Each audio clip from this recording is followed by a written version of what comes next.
नाज़रीन, आज मैं आप लोगों के लिए एक ऐसी रेमेडी लेकर आई हूँ जिन बच्चियों के चेहरे पर बहुत ज़्यादा कील, छाइयाँ और दाने होते हैं। जब दाने होते हैं तो बहुत ज़्यादा ज़िद्दी दाग छोड़कर जाते हैं। दाने अगर ख़त्म हो जाते हैं तो छाइयाँ बहुत ज़्यादा ज़िद्दी होती हैं जो कि जाती नहीं। बच्चे बहुत ज़्यादा केमिकल की चीज़ें चेहरे पर लगा लेती हैं जिससे उनके चेहरे की जिल्द जो है वो काली होना शुरू हो जाती है। आज मैं आपको लगाने के लिए नहीं, खाने के लिए एक ऐसी मेडिसिन बताऊंगी जिसका आप इस्तेमाल करेंगे तो इंशाल्लाह ताला आपकी जिल्द साफ़ होना शुरू हो जाएगी और आपके चेहरे पर जो कील छाइयाँ हैं, दाने हैं, वो ख़त्म होना शुरू हो जाएंगे। करना क्या है कि आपने पंसार की दुकान से आपने लेना है कचूर। ये है कचूर, ये आपने लेना है और इसके साथ दूसरी जो चीज़ लेनी है वो है चास्कू। चास्कू आपने लेकर आने हैं 10 ग्राम, कचूर लेंगे 50 ग्राम। क्वांटिटी का ख्याल रखिएगा। आपने सबसे पहले तो करना क्या है कि चाशकू जब आप लेकर आए उसको तवे पर हल्का सा भून लें। उसके अंदर कोई ऑयल वगैरह नहीं आपने डालना, जिससे हम ज़ीरा भूनते हैं। इस तरीके से आपने चाशकू को तवे पर हल्का सा जब भून लेंगे फिर आपने उसको कूट लेना है।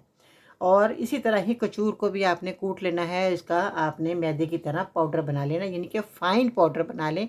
और इसके बाद इस्तेमाल इस तरह करना है कि 500 मिलीग्राम के कैप्सूल लेकर इस दवाई को आपने भर लेना है। सुबह, दोपहर, शाम एक एक कैप्सूल को आपने पानी के साथ खाना है। खाने के बाद आप लेंगे। 15 दिन के बाद आप अपने चेहरे का रिजल्ट देख लीजिएगा। इंशाअल्लाह ताला आपको फ़ायदा होगा और ये मेडिसिन आपको मायूस नहीं करेगी। इसको बनाएं, इस्तेमाल करें। असली दवाई अगर आपको नहीं मिल पा रही तो स्क्रीन पर दिए गए नंबर पर आप ऑर्डर करें, क्योंकि बहुत ज़्यादा लोग परेशान हैं अपने चेहरे को लेकर के हम कैसे अपने चेहरे को साफ़ करें। तो ये मेडिसिन आपको बहुत ज़्यादा अच्छा रिजल्ट देने वाली है। इसको ज़रूर बनाकर इस्तेमाल करें। मुझे फीडबैक आपने ज़रूर देना है कि इस नुस्खे से आपको कितना हद तक फ़ायदा हो गया।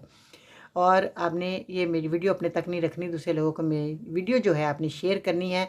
और ये नुस्खे को और आपने बना कर जब इस्तेमाल करेंगे ना तो आपने मुझे फ़ीडबैक ज़रूर देना है। जी बहुत शुक्रिया, मेरे साथ रहे और आपने मेरे नुस्खे को समझा, देखा, सुना। और इसको बनाकर जब इस्तेमाल करेंगे ना आप लोगों की तरफ से फ़ीडबैक मुझे मिलेगा तो मुझे बहुत ज़्यादा खुशी होगी और दिल से दुआ निकलेगी जी। और हमारी मेहनत जो है बहुत ज़्यादा हम करते हैं, आपके लिए वीडियो लेकर आते हैं, अच्छे से अच्छे नुस्खे लेकर आते हैं, मुफीद नुस्खे लेकर आते हैं कि आपको फ़ायदा हो जाए घर बैठे। बहुत शुक्रिया जी, अपना ख्याल रखिएगा। आज के सुनहरे अल्फाज। दरिया के किनारे मैंने एक पारसा को देखा जिसको एक चीते ने ज़ख्मी कर दिया था और उसका ज़ख्म किसी दवा से अच्छा नहीं होता था। अरसा दराज से वो इसी तकलीफ में मुब्तला था, मगर हर वक्त अल्लाह ताला का शुक्र अदा करता था। लोगों ने उससे पूछा लोगों ने उससे पूछा कि शुक्र किस बात का अदा करते हो? तो उसने कहा, इसलिए कि मुसीबत में मुब्तला हूँ, ना कि गुनाह में।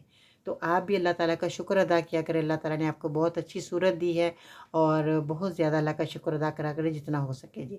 बहुत शुक्रिया, मेरे साथ रहे, आप अपना ख्याल रखिएगा। इंशाल्लाह ताला फिर मिलते हैं नई रेमेडी के साथ। अल्लाह हाफिज़।